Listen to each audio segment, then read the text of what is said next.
there are several things we need to do here. We first need to get comfortable with the symbol, right? You're seeing a brand new symbol here. Limit. Right. There's a symbol here. Limit as x approaches a. The function is equal to L.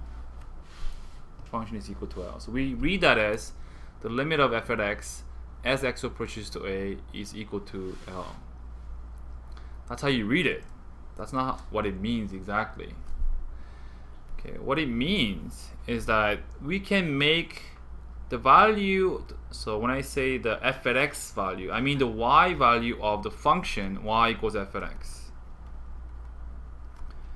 arbitrarily close to L. That means, the word arbitrary means as close as I would like,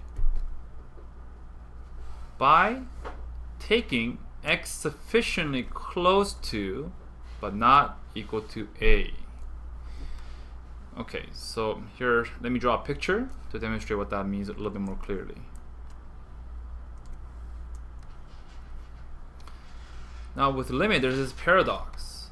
So we talked about 0.999 forever. Is that actually equal to 1? I think you just missed it. You came in late. So it actually is equal to 1 if it can go forever. But practically, we humans actually cannot let it go forever, because we'll die before that happens. Right? We're not forever. Right? So it's like a paradox. Well, we can't do that. But let's assume we can. So we're actually kind of playing with something that we cannot actually tangibly touch in our hands. Right? We cannot really grasp it. But if you assume logically that it can go forever, we can say it's 1. So here's we're going to use a similar idea here. Let's say we have a value L. This is L. And let's say, okay, so we have a y value on the function, okay? Whether it's on the top or at the bottom. Okay, this is a y value. So let's make this difference between L and the y value on the curve to be epsilon. Okay, that makes that L plus epsilon. It makes this L minus epsilon, right? If that little length is epsilon. Epsilon is a Greek letter that's popularly used for a really small number.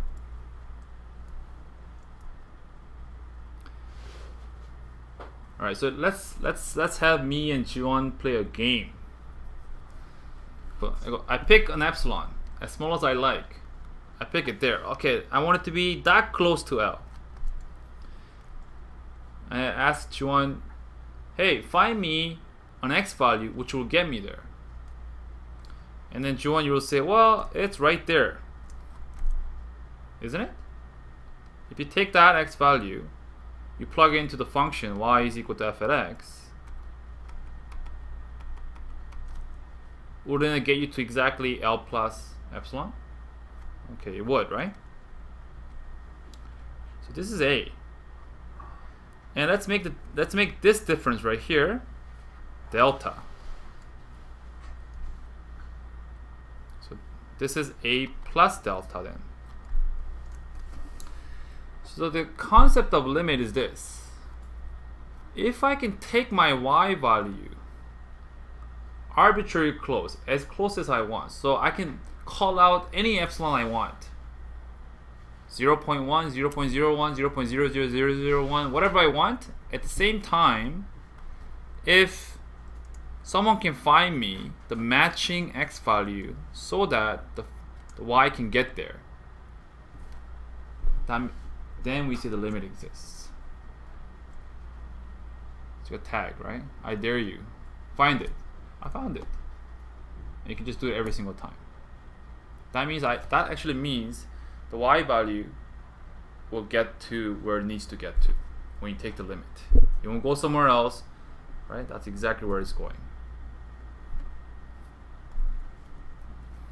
Okay, so the delta and the epsilon is something that I think confuses a lot of people because it's like a weird letter, right? We don't like seeing letters. It's math. We want to see numbers, right?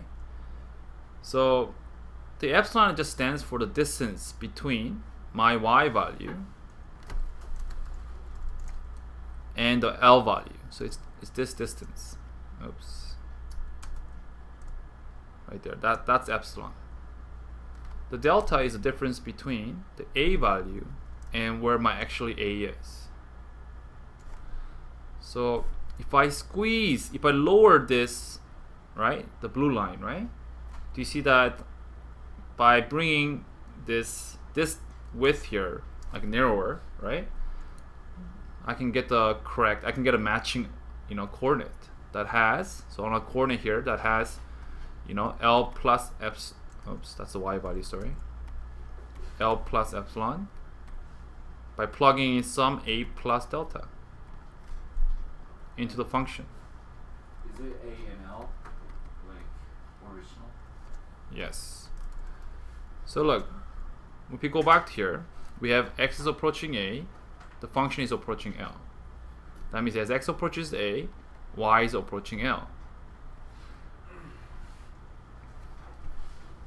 Right?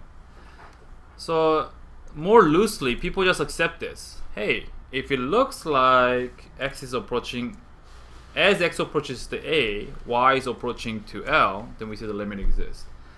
But the better definition is what I said. If you can take whatever value I need to, right? However close I want to get to here, if I can find a matching corresponding x value which will get me there, we say the limit exists. That's the more precise definition. And actually, if you're taking a more advanced course, you want to prove limit theorems, you need to use that definition. We're not going to prove things actually, so maybe it's enough to just understand if it looks like as x gets closer to here, y is getting closer here, we say the limit exists.